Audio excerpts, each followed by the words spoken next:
ఏపీలో ఇప్పుడు చూస్తా ఉంటే ఆంధ్రప్రదేశ్‌కి అన్నీ మంచి రోజులు వస్తున్నాయేమో అనిపిస్తుంది. ఎందుకు ఆ మాట అన్నానంటే, ఒక గురు శిష్యులాగా ఒకరి మాట ఒకరు ఇంటూ, ఒకరి మాట ఒకరు అర్థం చేసుకుంటూ, రాష్ట్రాన్ని ఒక గాడిలో పెట్టాలని ఒక బలమైన ప్రయత్నం అయితే జరుగుతుంది. చంద్రబాబు నాయుడు గారు, పవన్ కళ్యాణ్ గారు వాళ్ళిద్దరూ చర్చించుకుంటూ రాష్ట్రాన్ని ఇంతకు ముందు గాడి తప్పిన రాష్ట్రాన్ని గాడిలో పెట్టి అభివృద్ధి చేయాలన్న ఉద్దేశంతోని చాలా బలంగా అయితే మాత్రం కనిపిస్తుంది వాళ్ళిద్దరి మధ్యలో. ఈ మధ్య అందరికీ తెలిసిన విషయమే. నాకు తెలిసినంత వరకు గ్రామ సభలు రాష్ట్ర వ్యాప్తంగా ఒకేసారి పెట్టడం అనేది ఇదే ఫస్ట్ టైం అనుకుంటా. రాష్ట్రం మొత్తం మీద 13,326 గ్రామ పంచాయతీల్లో గ్రామ సభ అనేది పెట్టడం అనేది ఇదే మొట్టమొదటిసారి అని చెప్పి నాకైతే అనిపిస్తుంది. నాకు తెలిసినంత వరకు అయితే మాత్రం దేశవ్యాప్తంగా ఇది ఎక్కడ కూడా జరగలే. ఇందాక నేను ఒక మాట అన్నాను కదా, చంద్రబాబు నాయుడు గారు, పవన్ కళ్యాణ్ గారు ఒక గురు శిష్యుల్లాగా రాష్ట్రానికి ఎటువంటి ఇబ్బందులు కలగకుండా అక్కడ ఉన్న రాష్ట్రంలో ఉన్న ఏ టు జెడ్ ప్రతి ఒక్క గ్రామ వార్డు నుంచి జిల్లా స్థాయి వరకు, జిల్లా స్థాయి నుంచి రాష్ట్రంలో ఉన్న గ్రామ వార్డుల నుంచి ఇటు చూసుకుంటే అమరావతి రాజధాని వరకు కూడా ఎట్లాంటి సమస్యలు ఉన్నా సరే వీళ్ళిద్దరూ చాలా పట్టుదలతోని ఆ యొక్క కార్యక్రమాలు చేసుకుంటూ ఉన్న ఆర్థిక పరిస్థితులను మెరుగు చేసుకుంటూ రాష్ట్రాన్ని గాడిలో పెట్టడానికి మాత్రం ప్రయత్నిస్తున్నారు. ఇది 100కు 100% మాత్రం నిజమనే చెప్పాలి. నిన్న పెట్టిన 13,326 గ్రామ పంచాయతీల్లో గ్రామ సభలు పెట్టారు. అయితే అక్కడ పవన్ కళ్యాణ్ గారు ఒక మంచి మాట అన్నారు. అక్కడ చెప్పుకోదగ్గ విషయం ఏంటంటే, పవన్ కళ్యాణ్ గారు ఇంతకుముందు నేను ఒక వీడియోలో చెప్పాను, పవన్ కళ్యాణ్ గారు ఎక్కడ తగ్గాలో ఎక్కడ నెగ్గాలో అనేది బాగా తెలిసిన వ్యక్తి. ఎందుకంటే ఈ మాట మాత్రం ఆయన కరెక్ట్గా సూట్ అయింది. మనం ఇంతకుముందు ఏపీలో జరిగిన అసెంబ్లీ ఎన్నికల్లో కూడా చూసినాం. అతను చాలా తగ్గి 21 ఎమ్మెల్యే సీట్లకి పరిమితం అయిపోయి, అయితే ఫస్ట్లో 24 ఎమ్మెల్యే సీట్లు అని చెప్పేసి వార్తలు వచ్చినాయి. 24 ఎమ్మెల్యే సీట్లు ఇచ్చారు అన్నట్టు కూడా ఫస్ట్ వార్తలు వచ్చినాయి. కానీ అప్పటికి కూడా అనుకోని విధంగా కొన్ని ఇబ్బందులు వచ్చినప్పుడు బీజేపీ పార్టీ వాళ్ళు కానీ లేకపోతే టీడీపీ పార్టీ నాయకులు కానీ మాకు ఈ సీట్లు కావాలని చెప్పి వాళ్ళు కొద్దిగా డిమాండ్ చేయడం వల్ల అయినా సరే అతనికి పూర్తి నమ్మకం ఉంది. నేను ఎన్ని తీసుకున్నా వస్తాయనే ఒక పూర్తి నమ్మకం అతనికి ఉంది. పవన్ కళ్యాణ్ గారికి 21కి 21 ఎమ్మెల్యే సీట్లు 100కు 100% వచ్చినాయి అంటే అది మామూలు విషయం కాదు. ఎందుకంటే ఎక్కడ తగ్గాలో అక్కడ తగ్గిన వ్యక్తి, కానీ ఎక్కడ నెగ్గాలో అక్కడ నెగ్గి చూపించిన వ్యక్తి పవన్ కళ్యాణ్ గారు. 21కి 21 ఎందుకు చెప్తున్నానంటే, పవన్ కళ్యాణ్ గారు పెట్టిన ఈ మధ్యన నిర్వహించిన గ్రామ సభ, ఆ కార్యక్రమంలో పవన్ కళ్యాణ్ గారు చంద్రబాబు నాయుడు గారి గురించి ఎంత చక్కగా చెప్పారండి సార్. చాలా చక్కగా అతను తగ్గించుకుంటూ చెప్పిన మాట అనేది చాలా చాలా ఆనందంగా అనిపించింది. ఎందుకంటే ఫస్ట్ నేను అన్న ఒక గురువు శిష్యుడు అని, నేనంటాం కాదు ఆ మాట. పవన్ కళ్యాణ్ గారే ఆయన మాటలు బట్టి పవన్ కళ్యాణ్ గారే చంద్రబాబు నాయుడు గారికి ఉన్నంత పరిపాలన అనుభవం అనేది నాకు లేదు. నాకు ప్రజాదరణ ఉండొచ్చు. ప్రజాదరణ అంటే అతను ఒక సినిమా యాక్టర్గా వచ్చింది కాబట్టి నాకు ప్రజాదరణ అనేది ఎక్కువ ఉండొచ్చు.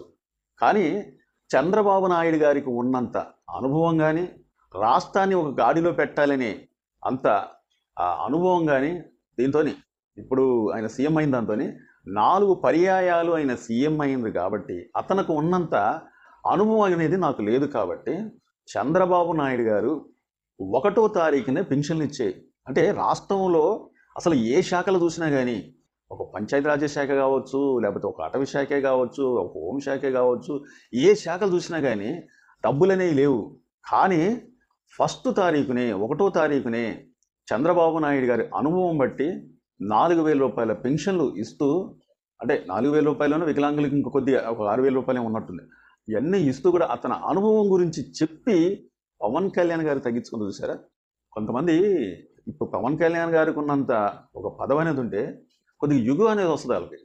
అంటే నేను డిప్యూటీ సీఎంని, ఒక మంత్రిని, ఒక ఎమ్మెల్యే గెలిచి 6 శాఖలే నా దగ్గర ఉన్నాయి, నేను ఎందుకు తగ్గాలి అని చెప్పి ఒక అహంభావంగా మాట్లాడే వ్యక్తులు ఉంటారు. కానీ ఇక్కడ పవన్ కళ్యాణ్ గారు అట కాదు. పవన్ కళ్యాణ్ గారు చంద్రబాబు నాయుడు గారి అనుభవం గురించి చెప్పి అతను తగ్గించుకుంటాడు. అంటే దీంట్లల్లా తగ్గేదేమి లేదు. కానీ అతని గొప్పతనం చంద్రబాబు నాయుడు గారు అయితే మనం ఒకప్పుడు అనుకున్నాం, చంద్రబాబు నాయుడు గారు 2 సంవత్సరాలు అంటే చాలామంది అప్పుడు వార్తలు వచ్చినాయి. సరే వీళ్ళిద్దరూ వైసీపీ పార్టీని, ప్రభుత్వాన్ని కూలగొట్టాలంటే చంద్రబాబు నాయుడు గారు, అటు పవన్ కళ్యాణ్ గారు పొత్తులో భాగంగా ఒక 2 సంవత్సరాలన్నర చంద్రబాబు నాయుడు గారు సీఎంగా ఉండి, ఒక 2 సంవత్సరాలన్నర పవన్ కళ్యాణ్ గారు సీఎంగా ఉంటే మంచిదని చెప్పి. కానీ పవన్ కళ్యాణ్ గారు ఇలా ఏం చెప్పారో మనం అందరం విన్నాం. పరిపాలన అజ్ఞత అనేది చంద్రబాబు నాయుడు గారికి చాలా ఎక్కువగా ఉంది. 4 పర్యాయాలు ఆయన సీఎం అయిన అనుభవం ఉంది. ప్రతిపక్షంలో కూడా మూడు సార్లు ప్రతిపక్షం ఉన్న అనుభవం ఉంది. నాకు ప్రజాదరణ ఉంది, కానీ ఒక రాష్ట్రాన్ని ఏ విధంగా ముందాలకు నడిపియాలనే అంత అనుభవం నాకు లేదని చెప్పి తగ్గించుకున్నాను. అది పవన్ కళ్యాణ్ గారి యొక్క అభిప్రాయం. అది పవన్ కళ్యాణ్ గారి యొక్క మంచితనం. పవన్ కళ్యాణ్ గారు ఎవరినన్నా పొగడాలన్నా కానీ అతను తగ్గించుకునైనా సరే అతను ఏం చెప్పాలో అది చెప్పే తీరుతాడనమాట. ఒకే రోజున రాష్ట్ర వ్యాప్తంగా 13,326 పంచాయతీల్ని ఒకేసారి గ్రామసభ పెట్టడం ఇది ఒక రికార్డ్ అనమాట. పోతే ఇంకొక మాట చంద్రబాబు నాయుడు గారు పవన్ కళ్యాణ్ గారి నోటి నుంచి వచ్చింది. వచ్చే ఏడాది గ్రామ పంచాయతీలకు 4,500 కోట్ల రూపాయలు అనేవి గ్రామ పంచాయతీలకు వస్తున్నాయి.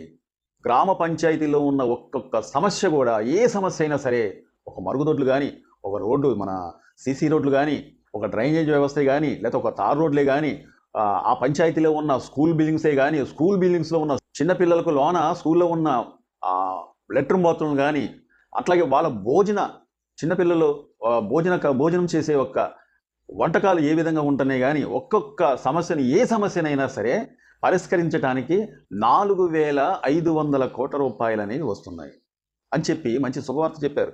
అంత డబ్బు వచ్చినట్టు రాష్ట్రానికి ప్రతి ఒక్క పంచాయతీ కూడా ఇటువంటి సమస్యలు ఉన్నా కానీ తీరిపోయే అవకాశాలు అనేవి ఉంటాయి. మనం ఇంతకుముందు సర్పంచులు, ఏదో వైసీపీ పార్టీలో ఉన్నప్పుడు సర్పంచులు వాళ్ళ బాధ చెప్పుకుంటామంటే మనకి అసలు ఏంటి, సర్పంచులు వాళ్ళకి కొద్దిగా చేసే అవకాశాలు ఉంటాయి, కానీ వాళ్ళ దగ్గరే మన పంచాయతీలోనే అసలు డబ్బు లేకపోతే వాళ్ళు ఏం చేస్తారు? ఇంతకుముందు ఒక వీడియో చూశాను నేను. వైసీపీ పార్టీలో ఉన్న సర్పంచులు అలాగే కొంతమంది భిక్షాటన చేస్తున్నారు, వాళ్ళ నిరసన తెలియజేస్తున్నారు. కొంతమంది సర్పంచులు డ్రైనేజ్ కాలువలో ఉన్న ఆ మురికి చెత్తను కూడా తీస్తున్నారు. ఎందుకంటానంటే వాళ్ళకి ఇంతకుముందు ఉన్న సర్పంచులు కనీసం ఆ వీధిలో ఉన్న లైట్లు, ఒక ట్యూబ్ లైట్ కానీ, లేదా అక్కడక్కడ చిన్న చిన్న ఎల్ఈడి లైట్లు ఉంటాయి. అసలు మాట తిప్పి కొడితే ఒక 120 రూపాయలు 150 రూపాయలు ఒక లైట్. అసంటి వాటికి కూడా డబ్బులు ఇవ్వడానికి కూడా ఆ పంచాయతీలో డబ్బులు ఉండేవి కాబట్టి, మరి పంచాయతీ ఆ డబ్బులు లేకపోతే అక్కడ ఉన్న పంచాయతీలో ఉన్న జనాలు వచ్చి, ఆ గ్రామంలో ఉన్న జనాలు వచ్చి ఎవరిని అడుగుతారు? సర్పంచ్ని అడుగుతారు. అతను లేనప్పుడు అతను ఏం చేస్తాడు? అంత బాధల్లో కూడా సర్పంచులు ఆ రోజున అంత ఇబ్బంది పడ్డారట. అయితే ఈ రోజున వైసీపీ పార్టీలో ఉన్న సర్పంచులను కూడా ఈ గ్రామ సభలకు తీసుకొచ్చారు. వాళ్ళకి ఇచ్చే గౌరవం వాళ్ళకి ఇచ్చారు. వీళ్ళు వైసీపీ పార్టీలో ఉన్న సర్పంచులు అని చెప్పి, వైసీపీ పార్టీ అక్కడ అధికారంలో లేకపోయినా సరే వాళ్ళకి ఇచ్చే గౌరవం వాళ్ళకి ఇచ్చి, ఇగో మీ పంచాయతీలకు మీకైనా సమస్యలు ఉంటే చెప్పండి, ప్రతి ఒక్క పంచాయతీని కూడా ప్రతి ఒక్క ఈ గ్రామ సభలో వాళ్ళకున్న సమస్యలను చెప్పితే మేము నోట్ చేసుకుంటామని చెప్పి ఆ సర్పంచులను కూడా అడిగి తెలుసుకున్నారు ఈ గ్రామ సభలలో. తర్వాత ఇంకొక మాట చెప్పడం మర్చిపోయారు. పవన్ కళ్యాణ్ గారు అటవీ శాఖ, అట్లాగే పంచాయతీరాజ్ శాఖ, సైన్స్ అండ్ టెక్నాలజీ శాఖ, ఇలాగా కొన్ని శాఖలు తీసుకున్నారు కదా. ఆ శాఖలు అతనికి ఎందుకని ఇష్టమైనవి అంటే, అసలు పవన్ కళ్యాణ్ గారిని హోంశాఖ తీసుకోమని చెప్పి అడిగారట. సరే అడిగారంటే తెలుగుదేశం పార్టీ వాళ్ళు ఒకవేళ చెప్పొచ్చు, లేకపోతే జనసేన పార్టీలో ఉన్న నాయకులు కూడా సలహా ఇవ్వచ్చు. కానీ ఇతను వినలేదట. ఎందుకంటే ఒక హోంశాఖ తీసుకుంటే దాని వరకే పరిమితం అయిపోయింది. కానీ పంచాయతీ అంటే ఒక వార్డు కానుంచి కూడా పంచాయతీలో ఏ సమస్యలు ఉన్నా నాకు చేయటం కుదరదు. అప్పుడు అసలు ఫస్ట్ నేను చేయాల్సింది, ప్రక్షాళన చేయాల్సింది పంచాయతీలో ఉన్న కానుంచి ఇలా నేను ఏ సమస్యలు ఉన్నా చేయాలి. బట్ లేకపోతే డెవలప్మెంట్ ఆగిపోయింది, లేకపోతే ఉన్న సమస్యలు అనేది తెలవు, ఎక్కడ చేసిన గొంగలు అక్కడే ఉంటుంది. కానీ నేను తీసుకున్న నిర్ణయం ఎందుకంటే, రుద్రవీణ చిరంజీవి గారు యాక్షన్ చేసిన సినిమా, అది చిరంజీవి గారి హీరో. రుద్రవీణ సినిమాలో ఒక సన్నివేశం ఉంటుందట. ఒక సర్పంచ్ అక్కడ ఉన్న పంచాయతీని ఏ విధంగా, అక్కడ ఉన్న సమస్యలు ఏ విధంగా సాల్వ్ చేసిండు, రాష్ట్రంలో ఉన్న సర్పంచులు కూడా ఏ విధంగా అక్కడి నుంచి చేయొచ్చు అని ఒక చిన్న పాయింట్ తీసుకొని, అసలు ఆ మాట చెప్తున్నట్టు విచిత్రం అనిపించింది. ఓహో ఈ విధంగా కూడా పవన్ కళ్యాణ్ గారు ఆలోచించారా అని. అంటే ఆ సినిమాలో చిన్న పాయింట్, ఆ పాయింట్ తీసుకునే పవన్ కళ్యాణ్ గారు నాకు హోంశాఖ వద్దు, పంచాయతీ రాజ్ శాఖ కావాలని చెప్పి ఎందుకు కోరుకున్నాడు అనేది అర్థమైందనమాట.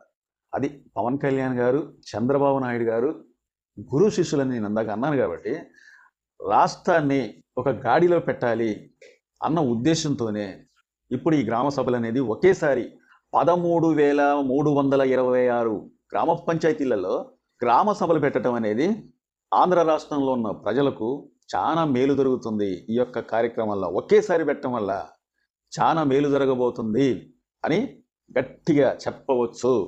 అంతేకాకుండా గ్రామ పంచాయతీల్ని ఇంకో మాట చెప్పాడు, గ్రామ పంచాయతీల్ని ఉన్న సమస్యలను ప్రక్షాళన చేయటానికి ఒక మంచి నిర్ణయం తీసుకోండి. ఇంతకుముందు పవన్ కళ్యాణ్ గారు ఒక ఐఏఎస్ ఆఫీసర్ గారిని ఇచ్చారు.